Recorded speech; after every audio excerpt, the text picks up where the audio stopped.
नमस्कार। हम आचार्य प्रेम जी, राष्ट्रीय संत और धर्म गुरु, आप सभी का स्वागत करते हैं। और आज हम चर्चा करने वाले हैं इस वर्ष के दूसरे महत्वपूर्ण सूर्य ग्रहण पर, जो लगभग ये संयोग 122 वर्ष के बाद बनने वाला है। यह जो सूर्य ग्रहण है 21 सितंबर रविवार को रात को 10:39 से शुरू होगा और देर रात में 3:29 पर यह संपन्न होने वाला है।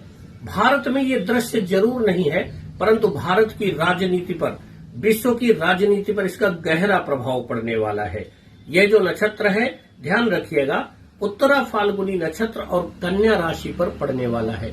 इसलिए ग्रहण का सबसे ज्यादा प्रभाव अगर किसी राशि पर पड़ेगा तो कन्या राशि पर, उसके बाद दूसरी राशि प्रभावित होने वाली है धनु, और तीसरी राशि है मीन। इन तीन राशि वालों को काफी चौकन्ना रहने की आवश्यकता है। क्या ध्यान देने की आवश्यकता है? सूर्य ग्रहण है, सूर्य आत्मकारक प्लेनेट है, सूर्य पिता का कारक भी है।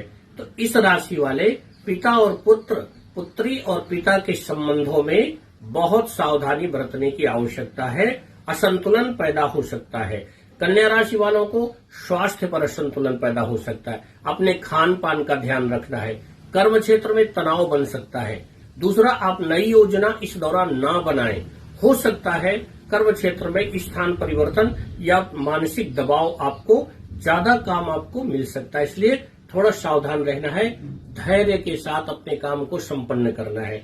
और हाँ, ग्रहण के अगले दिन गंगा जल से स्नान करके और कुछ चीजें जैसे चावल, दूध, चांदी या अन्य खाद्य सामग्री गरीबों को दान करने से ये दोष समाप्त हो जाएगा। दूसरी राशि जो प्रभावित होने वाली है वो धनु है। कार्य क्षेत्र में धनु राशि वालों को बदलाव आ सकता है, बहस और तर्क हो सकती है और चुनौतियां या गलतफहमियां भी बन सकती हैं। मीन राशि वालों को दाम्पत्य में और पार्टनर के साथ बहुत संतुलन बना करके चलने की आवश्यकता है और नया प्रोजेक्ट शुरू करने में दिक्कत आ सकती है या अड़चन आ सकती है। आप भी थोड़ा धैर्य के साथ ही काम करिएगा।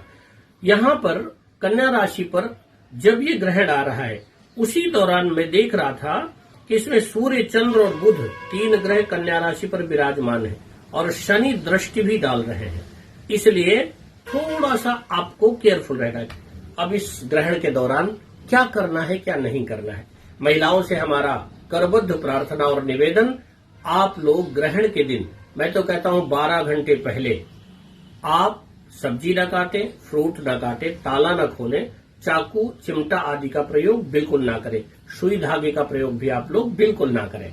और उस दिन प्रातः से ही जो भी पानी पीने वाले घर के सभी लोग हैं उसमें तुलसी पत्ता डाल दिया जाए और तुलसी पड़े हुए जल का ही सेवन करें। जिस समय ग्रहण चल रहा हो, रात को 10:39 से और देर रात 3:29 तक आपको चाय, कॉफी, दूध, पानी और खाना बिल्कुल नहीं खाना चाहिए। अगर आपको बहुत आवश्यकता पड़ती है, कोई वृद्ध है, कोई पेशेंट है, तो तुलसी पड़ा हुआ जल वो पी सकते हैं। एक बात और, क्या क्या वर्जित है इस दौरान?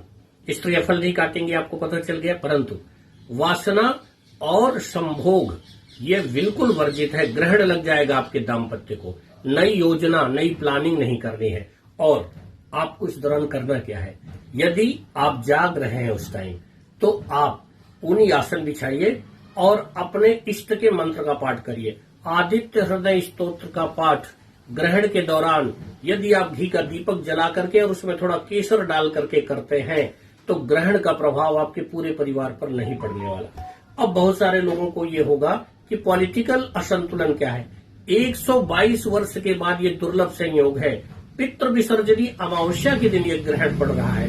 बहुत हलचल मचाने वाला है। क्या राजनीतिक दलों में किसी बड़े नेता का स्वास्थ्य खराब हो सकता है या मृत्यु भी हो सकती है। पॉलिटिकल दलों में असंतुलन पैदा हो सकता है। कोई बड़ा आंदोलन खड़ा हो सकता है और राजनीतिक अस्थिरता भी आएगी। वैश्विक स्तर पर किसी देश की साख खराब हो सकती है। भारतवर्ष में भी जो टॉप लीडरशिप है, उनको थोड़ा वाणी में संयम बरतने की आवश्यकता है, खान पान में संयम बरतने